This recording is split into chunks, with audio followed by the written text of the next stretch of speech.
Welcome back, everyone. Here's what you need to know to get your day started. We now know the condition of that police officer shot in the head in Las Vegas late Monday night. A spokesperson for the Metro Police says the officer is on life support at this hour. Metro Police are also investigating another incident in which officers shot a suspect who they say fired on the federal courthouse in that city. A well-known and popular owner of a barbecue spot is dead, and this morning the police chief of that community has been fired.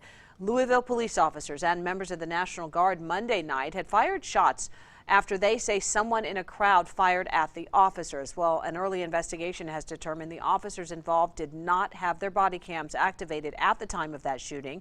The mayor of Louisville has now announced the firing of the police chief.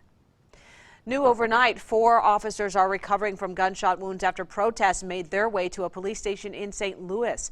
Police say the demonstration started peacefully but then turned violent overnight. It's unclear who fired the shots. A department spokesperson says the officers' wounds are not life-threatening.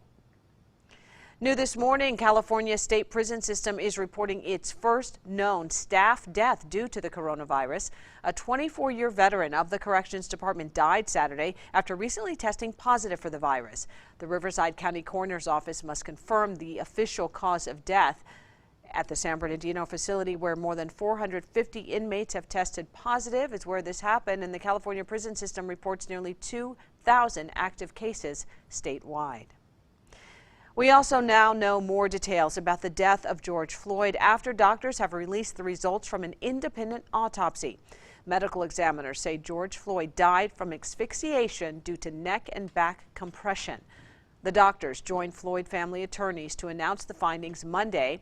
The new autopsy results differ from the official autopsy named in the criminal complaint against fired police officer Derek Chauvin, which cited underlying health issues and potential intoxicants in Floyd's system as possible factors.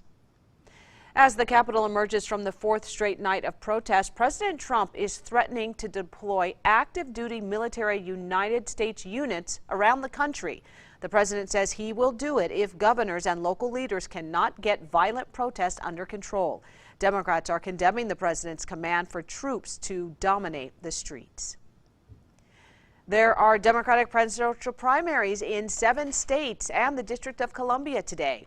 There are 479 delegates up for grabs. Democratic primaries are being held in Indiana, Maryland, Montana, New Mexico, Pennsylvania, Rhode Island, South Dakota, and Washington, D.C.